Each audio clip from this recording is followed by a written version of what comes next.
What brings a community together? Shared insights? Shared conversations?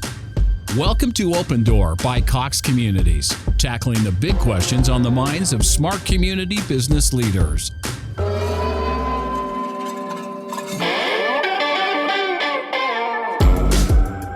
Welcome back to Open Door by Cox Communities, where we're providing information for you to consider when making decisions for your multifamily communities. Discover the latest trends and technologies that are making some multifamily business owners stand out. I'm your host, Bess Friedman, CEO of Brown Harris Stevens. Today, we're discussing the operating and legal issues associated with smart building technology in multifamily housing. And I'm very pleased to be joined for this discussion by founding member of Davis Craig, a telecommunications and technology law firm and leader in the field of telecommunications and transactions, Ian Davis, and the VP of New Business Development at Cox Communications, Guillermo Rivas.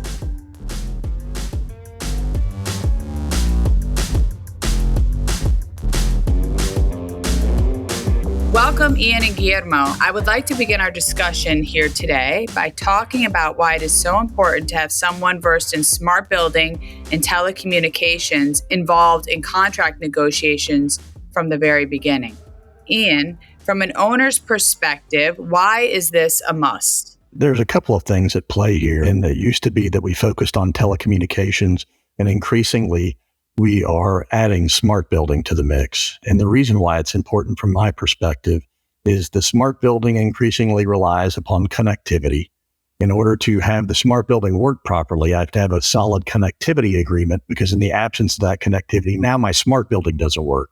So, imagine a scenario where not only my smart building doesn't work, but now my telecommunications doesn't work, and you're in for a horror story. Really, from my perspective, we got a crew of people around here that do this on a daily basis. And to me, they intertwine intimately. And if you don't have someone that understands technology contracts, but not telecommunications, you have a potential issue. If you have a person that understands vice versa, you have a potential issue. So you have to have some basis of understanding of telecommunications and technology and how they interplay in order to ensure that you have not only quality telecommunications, but quality smart building.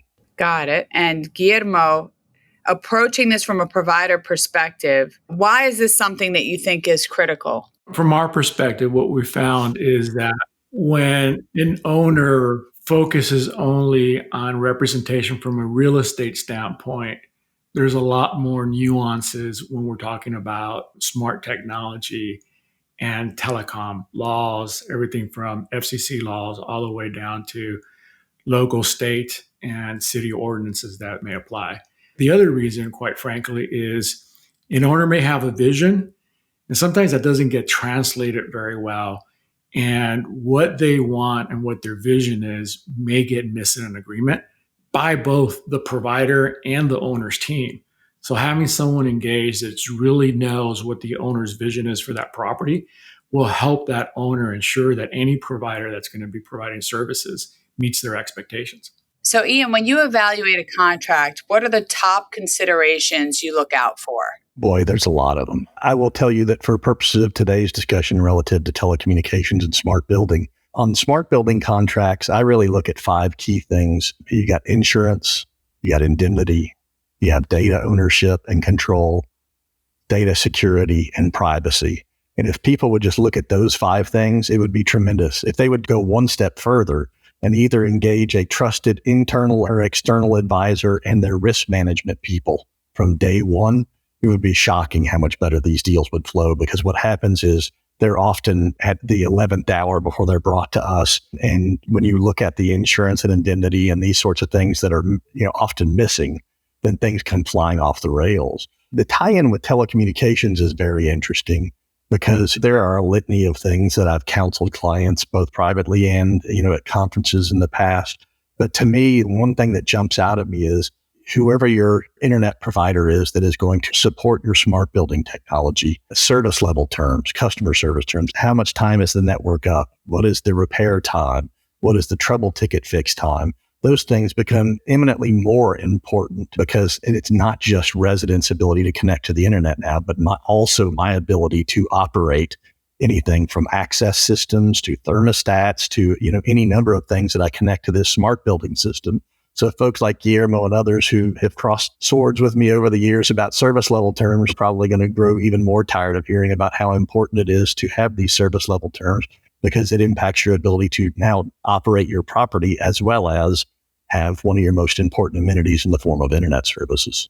Well, Guillermo, looking at these complex negotiations and plans, why is it so important to approach it as a team lift? The first thing that I will say, besides agreeing with Ian, is that part where he said stuff can go wildly off the rails when certain items get discussed at the tail end is very true. And I'll share a story from our side. And this is really more of a warning for those that may be listening that are on the provider side. And also so that owners don't waste their time. We had a negotiation for a large multi-use property that was probably 2 years long. And at the very end, after 2 years of negotiating, 2 years of finally agreeing to terms, dozens of design implementations done to it, probably hundreds of hours put in by the provider's team, and probably also the owner's team, it all got derailed in the ninth hour due to SLA terms, due to the expectations that the provider, us, I'm just going to be frank, had said originally, that got changed at the end because they involved folks that had different expectations. And through that negotiation, whether we could meet those terms or not, it just seemed insurmountable to that owner at that time. And the deal got derailed. So it's really important for people to be very upfront with what the expectations are. What I've learned over the years is great and so much easier to work with folks that already know what they expect. And we're not talking about dollars and rates and all that, but really what the expectations are from service level commitments, what the expectations are, and agreed on what limitations of liability should read like that are going to be mutually acceptable to all, and what those expectations are on privacy, data privacy, ownership of data, et cetera, that all those things be talked about up front versus waiting at the tail end of a multi-month or multi-year negotiation. Well, focusing on the issues of liability, Ian, what are some of the biggest concerns that you raise to your client that they may not have been aware of? It ranges from so many issues. I mean, one of the biggest things I always ask people is when they bring me some kind of smart building tech is, does it fail dumb? And by that, I mean, does a lock that's an electronic lock, in the absence of connectivity, does it still function as a door lock? Can I give someone a key or a touchpad or an RFID fob or something so that they can still gain access to their apartment or the community or whatever, right? So suddenly, if everything fails dumb, the thermostat will still work. I just can't remotely control it. My level of heart palpitation decreases significantly because I know that if the connectivity fails and the smart building software fails, I can still get into an apartment. Is that a term of art? Does it fail dumb? Increasingly, it is. I will not claim ownership or authorship of that. I heard it before, but I have commandeered it because it is very important to me and it impacts the analysis. So that's one item. The other item is oftentimes these smart building vendors are telling owners what they should, you should get a lock from X and a thermostat from Y, and here's how it should be configured. And then they immediately turn around and say, we waive any and all warranties regarding the design of the system and everything else. And it's like, I've had clients who have literally installed recommended door locks that did not meet local code requirements for fire. So suddenly every single door lock that's non-compliant is just negligence per se. You've got that issue. I've got the risk management. Every provider on the provider side wants to put these caps on liability. Oh, I'm just a software as a service, and so I'll never be responsible for more than $20,000 worth of fees. Yeah, you're a software as a service, just like Microsoft Office 365, with the difference being you can lock and unlock doors to people's homes. So $20,000 worth of liability doesn't work. So when you start going through the checklist of items, you can, again, start to have a bit of a panic attack. And I don't think it's fatal to these negotiations, but I think the providers and the owner have to be upfront and say, look, there's a 4 foot by 4 foot table filled with liability, and we need to cover it all so that we know who is going to be responsible if something goes south. And to that end, that's why I say having risk management involved from day one so that we can talk about insurance and indemnity from the owner, insurance and indemnity from the provider, and collectively we cover that 16 square feet so that if something does come to pass, we know who's going to be responsible for it. Most of the deals I see don't even come anywhere near covering. And when something does happen, it's literally going to be up to a jury of 10th to 12th grade educated folks who don't understand telecommunications and technology to attribute liability amongst the parties. And I would rather address that up front than in front of a jury.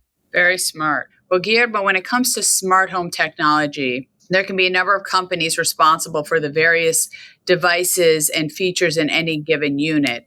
What complications and considerations does this raise for both residents and owners as well as for providers? I won't answer that question directly, but just to get Ian's heart palpitating, I want to talk to the point that he made of where liability should reside. I'm not an attorney. This is where it's just going to be from the business speaking on my opinion of it. The only point where I would diverge in that thought of agreement is the service fees that a provider is receiving is X amount that are nowhere near representative on liability provisions that an owner may be requesting, whether it's 10 million or unlimited. That's where the risk from our business standpoint is, hey, there's some sort of mutual risk there if you're looking for such a low SaaS fee, as Ian described. That would just be my comment on that, because I don't disagree. People need to be very careful where the liability is. My point is just it needs to be looked at on what is the shared responsibility when requesting a $20 million cap on liability, an agreement that's only going to pay out $10,000 or $20,000 a year. And I don't necessarily disagree with that. Where I'm coming from is it's one thing if someone kicks in a door. It's one thing if someone hacks a door lock. It's something altogether different if you push new software and that implementation comes out of the sandbox and shows all the locks are locked, but they're not. And 100 doors are opened all because of your software. And I get totally what Guillermo was saying. I remember probably 3 or 4 years ago when I was having a vigorous negotiation with a lock manufacturer, and their outside counsel, who was demanded by the VC that was funding them, said, we didn't sign up for this level of risk. And it's like, dude, you're a lock manufacturer. What level of risk did you think you were signing up for? And so I think the point is merely that I won't propose that I'm right. But what I would propose is that it's something that folks need to discuss and need to be honest about. But too few folks on either side really are getting down to brass tacks about addressing these things. I mean, I've talked to a large insurance underwriter recently who said, let me get this right. No one broke into the apartment. No one hacked it. No one kicked the door open. It was software, which the owner doesn't control. And you think I'm going to cover the $4.98 million worth of liability that was created by a third party. All you bought with your premiums is a lawsuit. And so that's what I'm trying to get ahead of is we need to have clear discussions about how we're going to cover that 16 square feet that I described before. I didn't say that Guillermo needed to cover 90% of it and I was covering 10, but we need to have the discussion to see how it's going to be covered because it will come to play at some point. Well, Ian, I know that you are very concerned with privacy issues that smart home technology is raising. What are some of the things that you think owners should consider when installing this type of tech? It goes back to your prior question that Guillermo went politician on about third-party integrators. And that is, in particular, I worry about these integrators. So like Company X is the integrator, and they tell me to get locks from, I don't care, Schlage and a thermostat from Nest and that sort of thing. And they all have their own privacy policies, right? And they all have their own usage of data policies. So looking at what data folks have access to and looking at how people can use or misuse that data is important to me. And a great example in anticipation of this discussion was one of the largest groups out there in this field has a privacy policy that on page 1 says we collect the information that we need to provide the services and we will never sell your personal information. Later on, it says we don't sell your personal information. However, information collected by us may be shared with third parties and there is no limitation. So they're not selling it, but they'll give it away for free. So, I mean, knowing that this is being constructed by attorneys who are creative, you got to look at, is it being sold? Well, no, we're giving it away for free. Okay. And now it's being given away for free and it with respect to the third party. So if Guillermo is providing the integration and a different lock company is providing the locks and the residents are required to click and accept that lock manufacturer's acceptable use policy And it may say they can use the data differently than what Guillermo's agreement does. How do I make Guillermo's agreement step on those toes to stop it? And it's funny because about a decade ago in student housing, we've always done bulk internet student housing. And I was shocked maybe a decade ago, students didn't care what you were doing with their data. It was just baffling. I'm like, don't you care at all? And now these students that I talked to, and I recently presented at a Masters of Real Estate program, and I was telling them about some of these things and their jaws hit the floor. And I think we're soon destined for a group of renters that have wildly different expectations as to privacy than the prior generation. And I think it behooves not only owners from my client's perspective, but providers to be cognizant of that and make sure we're describing what it is, how it operates, what can and can't be shared. Can you opt out to forestall some of the issues that I see coming, which is going to be, if you're not addressing these things, eventually they will be addressed by politicians who see this as an opportunity to win points with electorate. Well, Ian, I also think a decade ago, people weren't cognizant or aware of what the implications. I mean, people were just like, okay, whatever, they just didn't realize today it's so prevalent. We're so aware of what can be done and what people know. And there's all these warnings. So as time, it's just innovation. And now people are very aware of it, right? They are. And that's where it becomes interesting with giant players. And I had very high hopes for some of what I believe we'll see from Cox in the not too distant future. But that raises another issue, right? So now do I need to address privacy in my smart building stuff, but does it carry over into my telecommunications contract? I know Cox has lots of regulations and they have different privacy policies for their internet services, and I'm less worried about Cox than I am others. But some of the smart building folks are creeping over into the telecommunications side, and their existing privacy policies literally talk about how they can use your data and sell it for marketing purposes. And suddenly you're in this wildscape of, can that company now sell my residents' browsing data? Because I can promise you somebody's getting sued the second that people's browsing habits make it into the wild. It's crazy. It really is when you think about it. Well, while all this new tech can be great, when you look at it on the surface, there are some intriguing real world implications just below that are challenging. And Ian, I was wondering if you could take a moment to perhaps talk a little bit about the false sense of security that these types of technology can create. Well, you touched on some of them for residents and the implications that this has for owners. To me, a lot of it comes back to what disclosures are you giving to residents so that they know what these systems look like. I've had a number of security camera, quote unquote, deals pass my desk. And the first question I ask is this a full-time monitored security camera that's meant for personal protection? Or is this for property protection because you've had a number of break-ins? And how do we tell people, yeah, you see all these cameras in the parking garage or whatever, but those are really for data protection. Someone's not going to come out of some security room and come bludgeon who's ever approached you in the parking garage.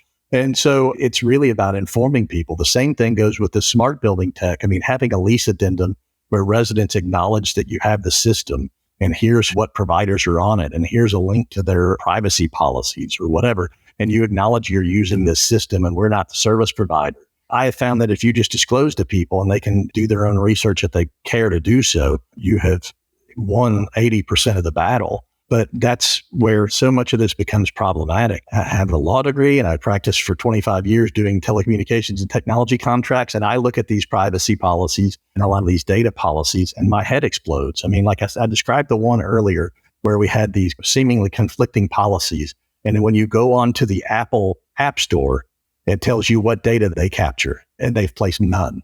Right. So on the one hand, the app that residents are going to be required to click and use to do this says they gather no data. The privacy policy on the website says they do gather data, but they don't sell it. But further down, it says they share it for free with third parties. Again, it's not to pick on providers. It's, we got to have all of our ducks in a row because I don't care if Cox gives me extensive insurance and indemnity requirements. The fact is that my large client is going to be named in this lawsuit and Cox is going to be indemnifying me. So it behooves not just us, but the service providers and the third-party integrations that are pulled into the system to make sure that we're all reading from the same in chapter and verse, because if we get called to the table, it's not going to be pleasant. I would say just the obvious, because since we're calling out providers, I think there's also owners that have responsibility, right? And the big watch outs, I know that some of Ian's favorite stories are probably around the owner that decided to put up his own Ring cameras, Ring doorbells right on their own. and they're saying they're not capturing data. Good luck with that. So owners need to be very careful on what they're doing with smart tech. In the old days, there used to be very careful what you're doing around data. Don't go taking a modem and plug it in and distribute data out there, because who's responsible for CLIA and who's responsible for legal enforcement, et cetera. Same thing with music rights. You're not going to take a radio, plug in the speakers, and transmit it throughout your property. You've got to make sure you've got the right licensing for music, et cetera. Now that's translated into smart tech. What are you putting on your property? I knew of an owner that decided to put in Alexa devices in their units. And it's like, wow. Do you realize when they engaged us, I was like, do you realize what you're doing by putting in that Alexa? And all of a sudden they came out of the units and they were using a camera for their demonstration unit. Hey, that's fine that you're doing that, but have you talked to anybody that's going to represent you legally and advised you on, even though it's a demonstration unit and you're doing it because you're doing self-guided tours, and you want to make sure that the stuff is there when they leave, you may still need to inform someone that they're being recorded, and have you really looked through all those things. So owners have to deal with reputable companies that do have some understanding of what the liabilities and the risks are for all parties. That is my recommendation to all, is don't count on the provider to be looking at everything for you, but you do need to deal with someone that you can trust, and someone that can at least guide you in the right directions of what questions you should be asking, and make sure that everything's there for you. I don't disagree with anything he said. One of the problems is because so many owners are not versed in technology. There's not a lot of owners that have an inside technologist that knows whether or not these things are right. And so it behooves both parties to consider this.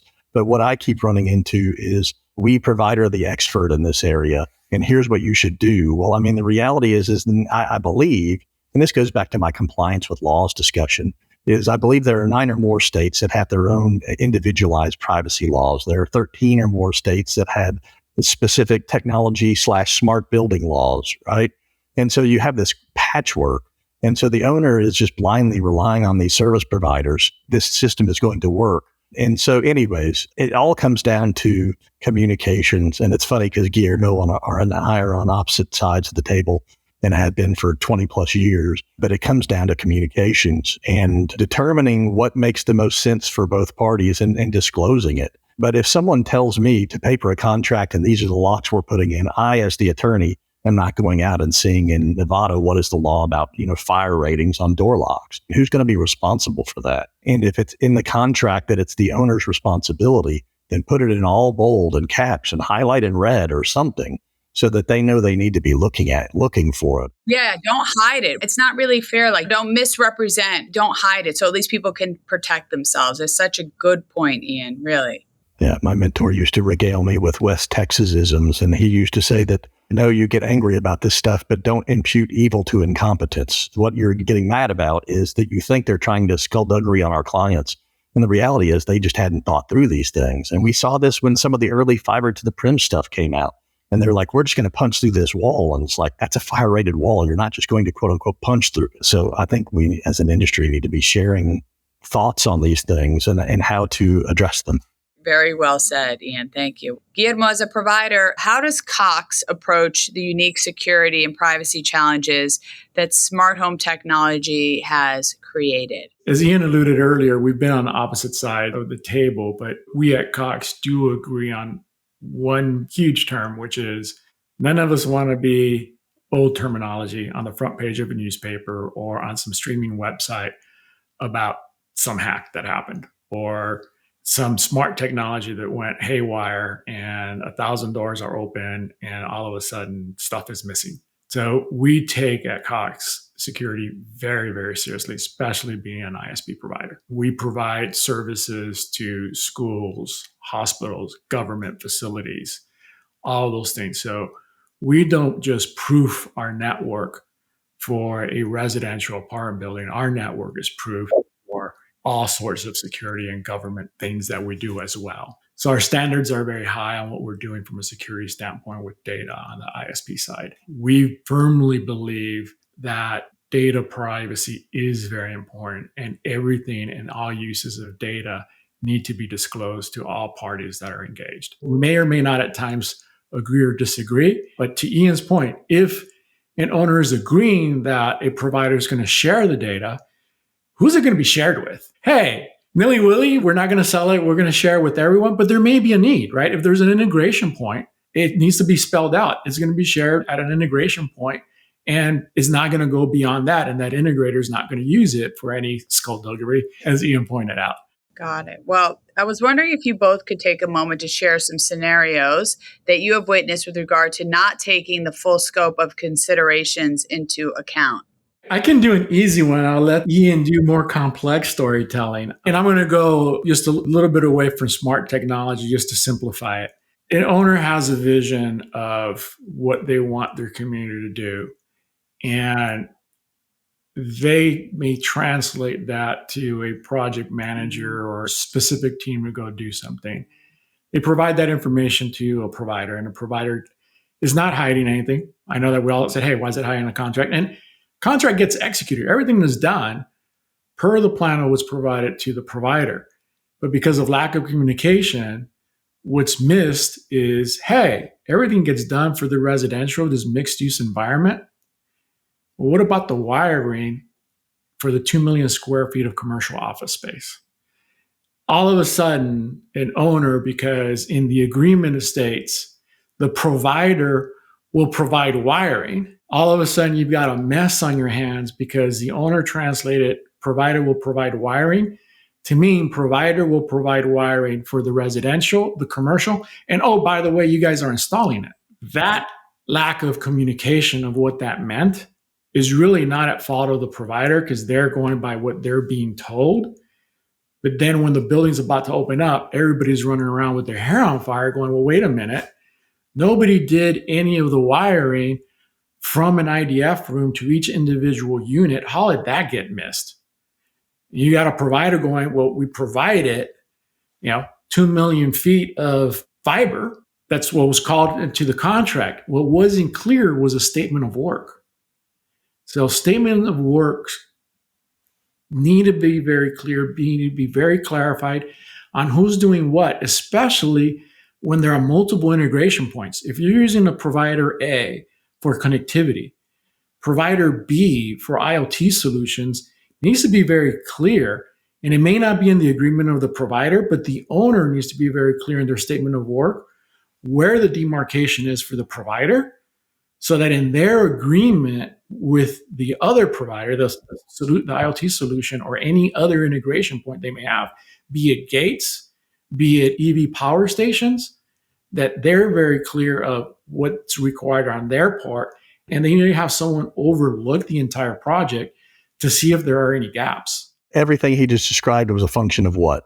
Communications. And one of the problems I see, and I go speak to salespeople sometimes, is, it's great that you closed your units and that you got your bonus, but you didn't do the totality of your job.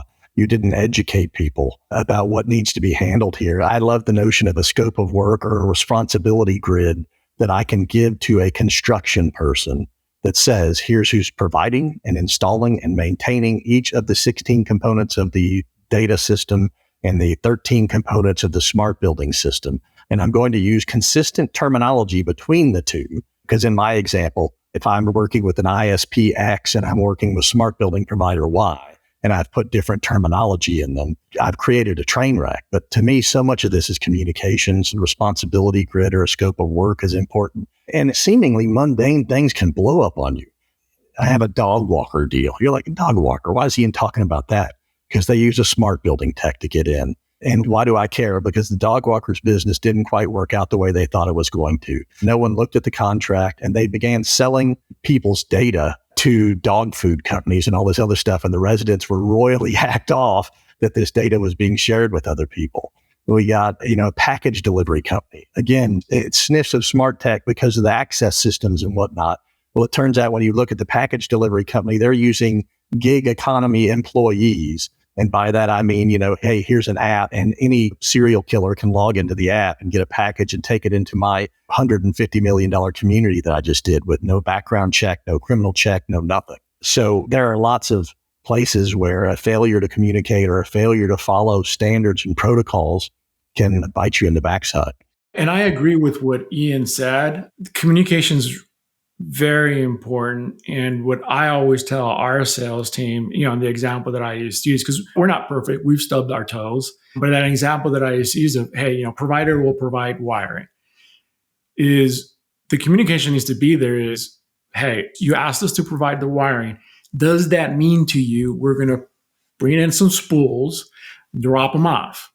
Or does that mean provider will install the wiring all the way to the unit because our pricing is going to be different? And that needs to be understood. Sometimes both the person negotiating on the owner's behalf and sometimes the salesperson, they're on a race to the bottom dollar in less expensive, and the discussion is not had around the nuances of what the bottom dollar really means versus a higher number.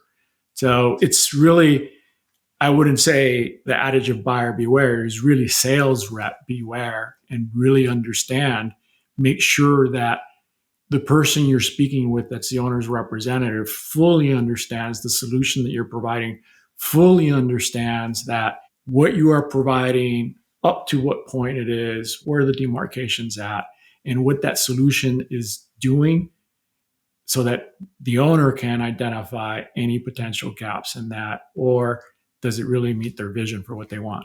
I'm going to jump in just for 1 second, Bess, because he nailed one topic that is near and dear to my heart right now. And that goes back to my first comment about having someone that has an understanding of both the telecommunications and the technology/smart building side. And a number of deals get brought to me as standalone telecommunications agreements. And as soon as you ask the owner what they intend to do or what they have in place for smart building technology, you realize that the telecommunications solution isn't going to work. And by that, I mean, a great example is a lot of the smart building vendors that have hubs and units initially told the world, we don't need any connectivity because we have a cellular hub inside of them. Lo and behold, they don't work. Now, in order for it to work, I need an always on network, and consultant X or internal person Y has brought a bulk cable modem deal, and the cable modem company shuts off the service every time a resident moves out, and they don't have a system yet for it to turn back on. So suddenly I lose connectivity to that unit, and I can't change the thermostat. I can't change the light. I can't easily do touchless touring and leasing and those sorts of things. So Guillermo brought up a point that I hadn't even put in my notes, other than just to say, have someone that knows about both of them.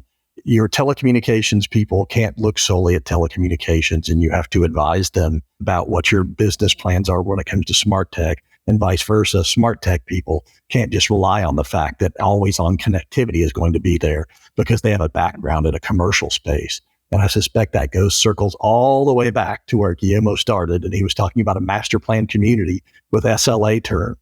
And you have a commercial outsourcing person who's used to getting data circuits with 5.9 availability, right? 99.999% available. And that is at a single fiber drop-off point. And that same level of demand or expectation isn't necessarily reasonable to the 14,000 homes that are going to be built in this community. So having people that have experience in this very finite area is of paramount importance. Well, we're going to wrap things up, gentlemen, but I just wanted to give each of you a moment to leave the audience with a bit of parting advice. So what would you say is the most important thing you want to leave the audience with, a takeaway from this conversation that we've had today? And I'll start off with you, Guillermo. I would say, as we stated at the top of this, an owner actually taking the time and investing in knowledgeable representation to ensure that their vision is being met by providers is one of the most important things that they can do. From a provider side, I would say that actually helps us because of what I said before. There are lots of nuances between plain real estate law, and then when you get onto smart technology and telecommunications, there are nuances that can derail lots of things. So from our side, it actually helps us because we're dealing with folks that's their job versus an architect that, as an example, wants to put in one access point on a 3-story apartment at the bottom floor in a bedroom in a corner. And that's just not going to work, but that's what the architect wanted to design for, when actually they may need to be designing for 2 access points. So they really should have engaged someone versed in telecom or Wi-Fi to make sure that the heat map's going to work for what they're designing. And Ian? I will mirror Guillermo and what I said early on. A trusted, experienced advisor. Involve your risk management people early on smart building stuff. And in my dream scenario, we ultimately get to a point where clients have policies and procedures, right? If I have a telecommunications policy and I have a smart building policy, and it sets forth how things will be done, violation of that policy is tantamount to violating any other policy of your company, including HR policies and others. It's interesting, the level of compliance goes up markedly. People stop value engineering things out. They stop making guesses in the field. So my dream scenario is we get to the point that a learned person internally or externally works up a set of policies. And, I joke about every deal looks like In-N-Out Burger. There's franchisees, but they're not going to be, market changes between them. And then you eliminate some of the guessing points from the development or retrofit perspective. And then you also have policies that apply to the leasing and operations, where the lease needs to include these disclaimers or, addendums or whatever. Then this becomes far less scary, both from an operational and a liability perspective. And more importantly, in terms of keeping heads in beds and maximizing rents, which also helps Guillermo maximize his profitability by having clients who have been informed and aren't just making this stuff as they go along and calling Guillermo's, trouble center 24/7. Well, I think you guys have really shared a lot of useful information. I just want to say thank you to each of you, and thank you for taking the time and giving us all this good intel. So have a good rest of the day. See you guys soon. Thank you.